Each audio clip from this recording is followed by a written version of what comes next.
నేను హైదరాబాద్ నుంచి మాట్లాడుతున్నాను. అక్కడ ఇన్సులిన్ ప్రాబ్లంతో ఒక పాప జాయిన్ అయింది. పాప పేరు నయనా. సారీ మ్యామ్, ఆ పేరు గల వాళ్ళు ఎవరూ లేరు. అన్ని డిపార్ట్మెంట్స్ లో చూసారా? నేమ్ ఏజ్ టైప్ చేస్తే చాలు ఎన్టీఆర్ హాస్పిటల్లో ఎక్కడున్నా తెలుస్తుంది కాబట్టి వాళ్ళు అడ్మిట్ కాలేదు. Sorry ma'am.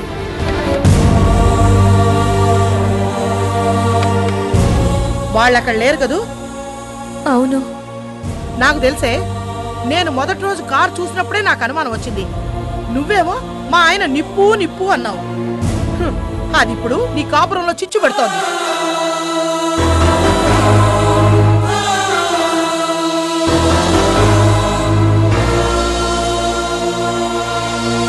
అసలు పాపం తీసుకెళ్ళి ఇన్ని రోజులు రానప్పుడే నాకు అనుమానం. వెళ్ళినవాడు వెళ్తూ వెళ్తూ ముక్కు పచ్చలారని పసిదాన్ని తీసుకెళ్ళి పైగా దాని ఆరోగ్యం బాలేదని చెప్తాడా? ఇదెంత ఘోరం! ఇలాంటోళ్ళు బాగుపడరు.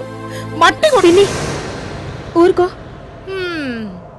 ఇంత చేసినా మీ ఆయన మీద మాట పడకూడదు. నేనేమనలేమ్మా, నాకేం పట్టింది? ఆయన అక్కడ ఎవరితో ఊరేగినా నువ్విక్కడ మాత్రం మా ఆయన ఆరోగ్యం బాగుండాలని దేవుడి దగ్గర ప్రార్థించు.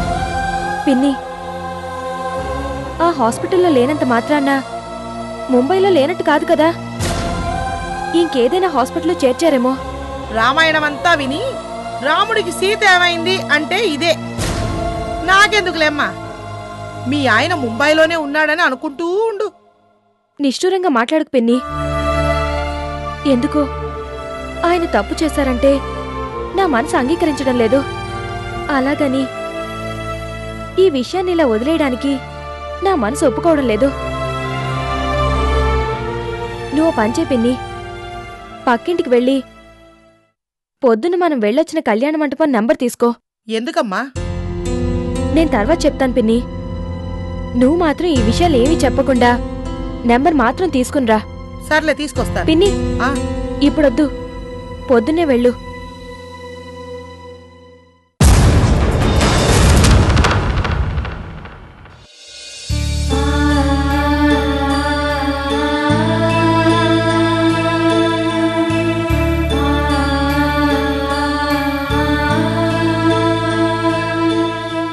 సత్యం, నాతో ఏదో మాట్లాడాలని చెప్పి తీసుకొచ్చావు. ఏం మాట్లాడవేంటి? ఏం చెప్పాలో అర్థం కావట్లేదు బాబు. నేను మా చెల్లెలికి భర్తగా నటించండి అని మిమ్మల్ని అడగటానికి వచ్చినప్పుడు మీ పరిస్థితి మొత్తం చెప్పారు. నాకు సహాయం చేస్తే మీరెంత నష్టపోతారో నాకు అర్థమైంది కాబట్టి ఆశపడటం తప్ప నేను ఏమీ చేయలేకపోయాను. కానీ మీరు వచ్చి దాని ప్రాణం కాపాడారు. అంతేకాదు బాబు, దాన్ని సంతోషంగా ఉంచడానికి మీరు చాలా చేస్తున్నారు. ఇవన్నీ చూస్తుంటే మా బావగారే ఉన్నా కూడా ఇంతకన్నా ఎక్కువ చేయలేరేమో అనిపిస్తోంది.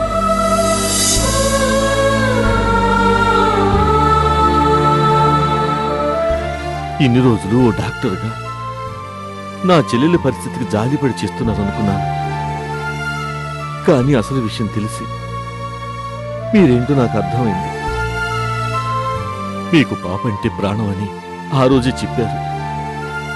అలాంటిది పాపని, మీ భార్యని వదిలి ఉండాల్సి రావటం నిజంగా దురదృష్టం బాబు. మీ పాప తప్పిపోయిందని సరస్వతి ద్వారా తెలిసింది. ఇంత బాధలోనూ మీరు నటిస్తున్నారంటే మీది మామూలు మనసు కాదు బాబు. నా చేతుల్లో ఏమీ లేదు సత్యం. అంతా ఎవరో ఆడించే నాటకం. మనం జస్ట్ ఆడుతున్నాం అంతే. ఇంత మంచి మనసున్న మీకు ఆ దేవుడు మేలే చేస్తాడు బాబు. పాపను ఎక్కడున్నా మీ దగ్గరే చేరుస్తాడు. మీరు మళ్ళీ మీ కుటుంబంతో సంతోషంగా ఉంటారు బాబు. రాధ సంతోషంగా ఉంటే నేను సంతోషంగా ఉన్నట్టే సత్యం. ఆ పుణ్యమే నా బిడ్డని కాపాడాలి. కాపాడుతుంది. అది సంతోషంగానే ఉంది బాబు. మీరంత బాగా చూసుకుంటున్నారు. దీనికి కృతజ్ఞతగా నన్నేం చేయమన్నా చేస్తాను బాబు.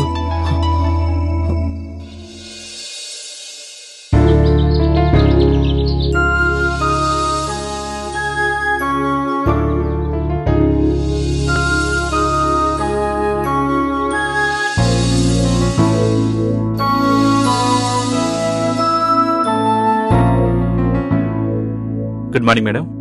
Good morning. Please be seated. Thank you. చెప్పండి సార్, ఏం కావాలి? నా పేరు అర్జున్, పంజగుట్ట ఎస్ఐని. మీ దగ్గర ఒక ఇన్ఫర్మేషన్ కావాల్సి వచ్చాను. అడగండి సార్. మీరు ఒక పాప గురించి నాకు ఫోన్ చేశారు కదా? అవును సార్. ఆ పాప గురించి మీరు రెఫరెన్స్ ఇచ్చారని మా వాళ్ళు ఆ పాపని వాళ్ళ పేరెంట్స్కి అప్పగించారు. చాలా థ్యాంక్స్ అండి. అసలు ఎవరో వ్యక్తి ఫోన్ చేసి మీ స్కూల్లో పాపలా ఉందని చెప్తే నేనే వాళ్ళ పేరెంట్స్కి ఫోన్ చేసి చెప్పాను.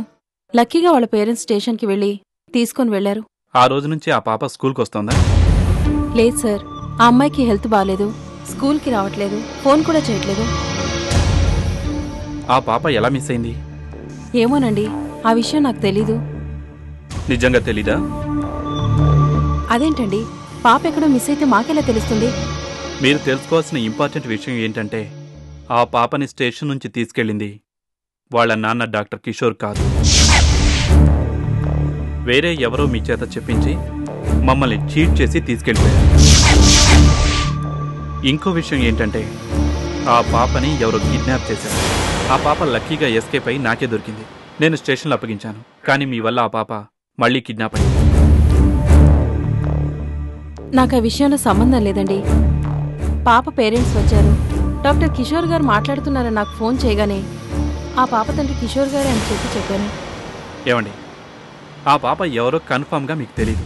అట్ ద సేమ్ టైం ఆ పేరెంట్స్ ఎవరో కూడా మీరు చూడలేదు. జస్ట్ కిషోర్ అనే పేరు విన్నారు. అలాంటప్పుడు ఆ పాపని ఇచ్చేయండి అని ఎలా చెప్పగలరు?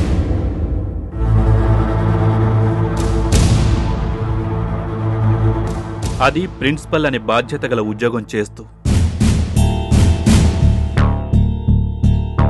ఓకే ఓకే, మీరేం టెన్షన్ పడకండి. ఈ విషయంలో మీ తప్పేం లేకపోయినా మీరు బాధ్యులే. పోలీస్ డిపార్ట్మెంట్ అన్నాక ఎంక్వైరీలు, ఇంట్రాగేషన్లు మామూలే కదా. సార్, నిజంగా నాకే పాపం తెలీదండి.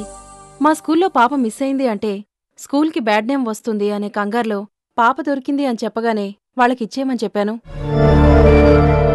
ముందు పాప ఎక్కడో మిస్ అయింది అని చెప్పారు, ఇప్పుడేమో స్కూల్లో మిస్ అయింది అని చెప్తున్నారు. నాకు కన్ఫ్యూజింగ్గా ఉంది. అసలు విషయం చెప్పండి.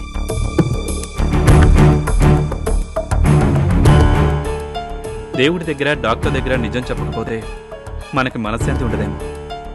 కానీ పోలీసుల దగ్గర నిజం చెప్పకపోతే న్యాయం జరగదు, నేరస్తులు దొరకదు. మీరు చదువుకున్నవారు కాబట్టి మీకు ఇంతకంటే ఏం చెప్పలేను. ఏం జరిగిందో నిజం చెప్పండి. సార్, ఆ రోజు పాప కోసం వాళ్ళ నాన్నగారు పంపించారని ఎవరో వచ్చి... నమస్కారం మేడం, నా పేరు Ajay. Pre class teacher Ragini గారు నా రిలేటివ్. ఒకసారి ఆవిడ కలిసి వెళ్దామని వచ్చాను. ష్యూర్. రాగిణి,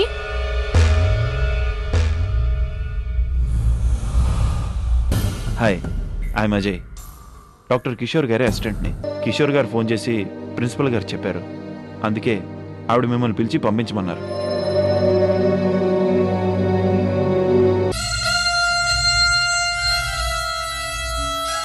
మమ్మల్ని మోసం చేసి పాపం తీసుకెళ్లిపోయారు. ఆ తర్వాత వాళ్ళ ఫాదర్ వచ్చి విషయం తెలుసుకున్నారు. ఆయనకేదో ఫోన్ వచ్చింది. ఆ కాల్ తర్వాత ఆయన ఈ విషయం గురించి ఎవరికీ చెప్పొద్దని, కనీసం కంప్లైంట్ కూడా ఇవ్వద్దని రిక్వెస్ట్ చేసుకున్నారు. వాళ్ళ ఫాదరే ఈ విషయాన్ని దాచిపెట్టినప్పుడు నేనేం చెప్పలేకపోయాను. చూడండి, పాప కిడ్నాప్ విషయంలో మీ తప్పేం లేదని నాకు తెలుసు. ఈ నిజం మీతో చెప్పించాలనే మిమ్మల్ని కాస్త భయపెట్టినట్టు మాట్లాడాను. డ్యూటీ కోసం ఇవన్నీ తప్పవు కదా. Sorry for the inconvenience.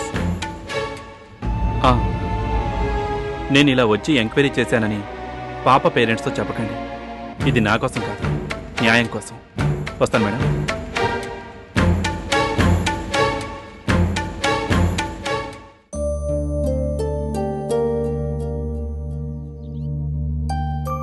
ఏమండి, ఏమండి, ఇక్కడున్నారా? ఏమండి, మన పెళ్లి కార్డ్ వచ్చేసింది. ఎవరైనా పెళ్లి కార్డ్ని మొదట బియ్యంకులకు ఇవ్వాలనుకుంటారు కదా, అందుకే మొదటి శుభలేఖ మీకు ఇస్తున్నాను.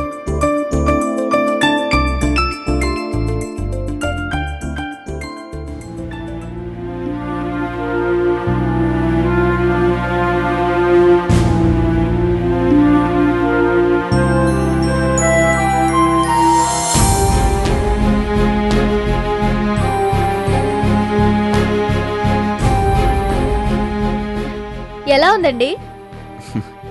నువ్వు సెలెక్ట్ చేసావు కదా, చాలా బాగుంది. ఏం కాదు, ఈ కార్డులన్నీ సెలెక్ట్ చేసి పెట్టింది మీరే కదా, అందులో నుంచి నేను ఒకటి తీసానంతే. ఈ కార్డు పనిలో పడి పొద్దున్నుంచి ఏ పని చేయలేదు. ఏమండి, మనం వెళ్ళి నలుగుకి వేసుకోవాల్సిన బట్టలు అవి కొందాం. అవన్నీ ఆల్రెడీ కొన్నాం కదా. అవి పెళ్లికి, నలుగప్పుడు మీరు కొంచెం ప్రత్యేకంగా ఉండాలి కదా, అందుకే వెళ్దాం అంటున్నాను. అలాగే మీరేమైనా కొనుక్కోవాలనుకుంటే కొనుక్కోవచ్చు. సరే, వెళ్దాం.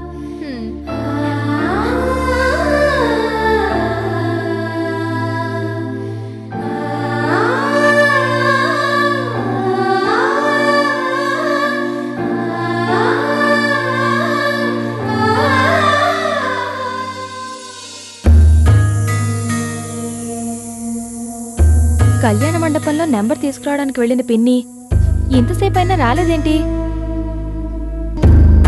ఒకవేళ మాటల్లో ఆవిడతో పిన్ని అసలు విషయం చెప్తే పరువు పోతుంది.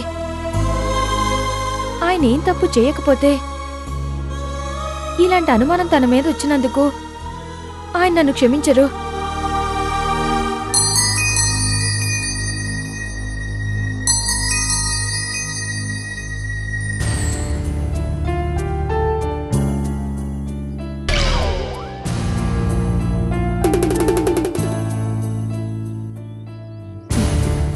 హారిక, కొంచెం బంగారం కొనడానికి తోడొస్తావా? ఏమనుకోవద్దు, నాకు కొంచెం పనుంది. కావాలంటే పిన్నిని తీసుకెళ్ళండి. ఈవిడికి బంగారం గురించి బాగా తెలుసు. సరేలే, పిన్ని గారినే తీసుకెళ్తాను. అవును, కిషోర్ గారు గాని పాప గాని అసలు కనిపించడం లేదేంటి?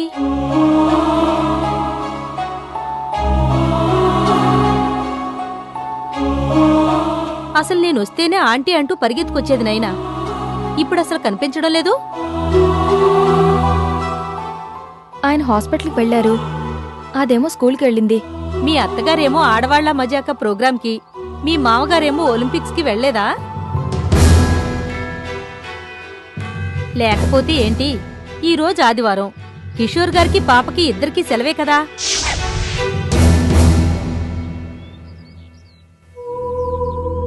నువ్వింకా షాపింగ్కి రానంటే ఇంట్లో వాళ్లతో ఉండాలేమో అనుకున్నాను.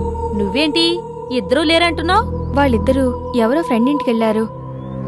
వారంలో 6 రోజులు ఎవరడిగినా ఆయన ఆఫీస్కి, అది స్కూల్కి వెళ్తున్నారని చెప్తుంటాను కదా, అందుకే అలా అలవాటైపోయింది. సరేలే హారిక, నేను పిన్నిగారు సాయంత్రం వెళతాం. 5 గంటలకు వస్తాను పిన్నిగారు, రెడీగా ఉండండి. వస్తాను హారిక. నువ్వేమిటే అన్ని విషయాలు ఆవిడకి చెప్పేసినట్టు నన్ను దొంగలా చూస్తున్నావు? ఒక్క విషయం కూడా చెప్పకుండా ఫోన్ నెంబర్ పట్టేశాగా. అదేం లేదు పిన్ని, ఏదో టెన్షన్లో అలా చూశాను గాని, ముందు నెంబర్ ఇవ్వు.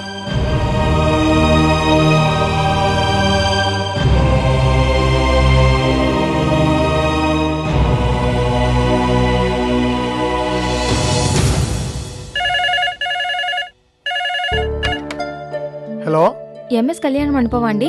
అవునండి. నిన్న వంశీ రాధా అనే కపుల్ వచ్చి పెళ్లి కోసం మండపాన్ని బుక్ చేశారు కదా, ఆ డేట్ ఎప్పుడండి?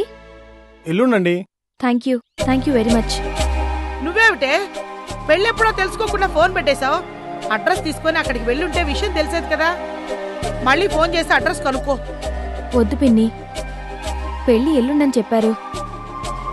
స్వయంగా వచ్చి మండపం బుక్ చేసిన వాళ్ళు పెళ్లికి రాకుండా ఉండరు కదా, అప్పుడే మనం అసలు విషయం తెలుసుకుందాం. ఎల్లుండి వరకు ఎందుకే? మనం ఇలాంటి విషయాల్లో అస్సలు అశ్రద్ధ చేయకూడదు. నా మాట విని ఇప్పుడే వెళ్దాం పదా. వెళ్ళక్కడ ఏం చెప్తాం? పైగా వాళ్ళ ఫ్రెండ్కి ఆయన కారు ఇచ్చారని చెప్పారు. అలాంటి వాళ్ళ ఇంటికి వెళ్ళి ఆయన గురించి ఆరా ఎలా తీస్తాం? సరేలే, దాచినంత మాత్రాన నిజం దాగదు. ఎల్లుండేగా పక్కింటి వాళ్ళ పెళ్లి, అప్పుడే అసలు విషయం తెలుసుకుందాం.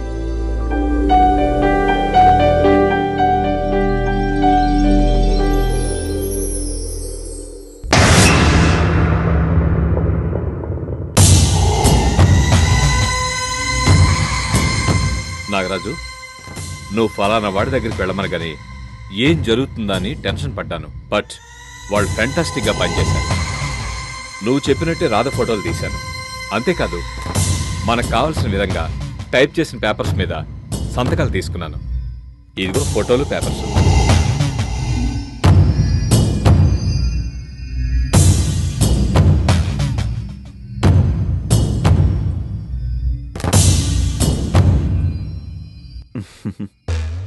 రాధ ఈ చీరలో చాలా బాగుంది.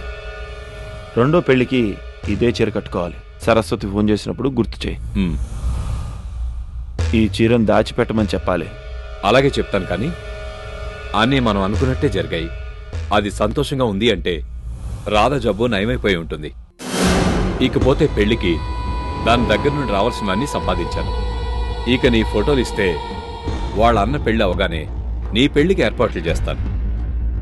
పెళ్లి కూతురు అదే, కానీ పెళ్లి కొడుకు ఎవరన్నది మాత్రం సస్పెన్స్. అదేంటి నాగరాజు, ఇంత కష్టపడి ఇన్ని చేసి పెళ్లి నువ్వు చేసుకోవా? అలాంటప్పుడు ఇవన్నీ చేయడం దేనికి? ఆస్తి కోసం కష్టపడి మనం డబ్బంతా ఖర్చు పెట్టడం దేనికి? లాయరు, పెళ్లి కొడుకు సస్పెన్స్ అన్నాను గానీ నేను చేసుకోనని చెప్పలేదే. ఇంకో ముఖ్యమైన విషయం ఏంటంటే పెళ్లికి ఆస్తికి సంబంధం ఏంటి? అదేంటి నాగరాజు, నువ్వు మళ్ళీ మొదటికొచ్చావు? రాధను రెండో పెళ్లి చేసుకుంటేనే కదా ఆస్తి మన చేతికొచ్చేది. అక్కడే చిన్న మెలికుంది లాయరు. రాధ ఎవరిని పెళ్లి చేసుకుంటే రాధ వాళ్ల పేరు మీద ఆస్తి రాయొచ్చు. వాడు ఎవరికైనా ఆస్తి రాయొచ్చు. ఒకవేళ రాధ ఎవరినో రెండో పెళ్లి చేసుకుంటే వాడు మన పేరున ఆస్తి రాస్తాడు. అర్థమైందా?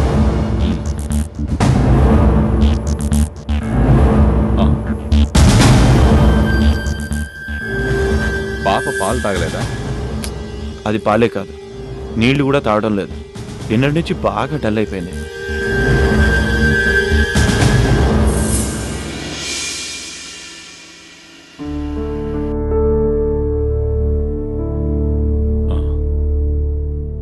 బాగా జ్వరంగా ఉంది. నాగరాజు, పాపను చూస్తుంటే నాకేదో అనుమానంగా ఉంది. రేపు పెళ్ళప్పుడు రాధ సంతోషంగా ఉండాలంటే అక్కడ కిషోర్ ఉండాలి. వాడు అక్కడ ఉండాలంటే ఇక్కడ పాప సేఫ్గా ఉండాలి. నా మాట విని పాపను హాస్పిటల్ తీసుకెళ్ళాలి. మనం ఎక్కడికైనా వెళ్ళగలం, కానీ ఇలాంటి టైంలో పాపను తీసుకెళ్ళడం సేఫ్ కాదు. పోనీ ఎవరైనా డాక్టర్ని ఇక్కడికే తీసుకొద్దాం. లాయరు, ఈ విషయంలో ఇప్పటికే చాలా మందిని ఇన్వాల్వ్ చేశాం. వాళ్ళతో జస్ట్ మన పనులు చేయించుకున్నామే కానీ వాళ్ళనే ఇన్వాల్వ్ చేయలేదు కదా. లాయరు, ఎక్కడ ఏ ఒక్క క్లూ దొరికినా తీగలాగితే డొంకంతా కదులుతుంది. మ్యాచ్ ఫిక్సింగ్లో దొరికారే, అలాగనమాట. ఇలా ప్రతి పనికి ఎవరినో ఒకరిని పెట్టుకుంటూ పోతే లేనిపోని సమస్యలు వస్తాయని ఆలోచిస్తున్నాను. అలా అనుకుంటే పాపకి ఏదైనా అవుతుందని టెన్షన్గా ఉంది.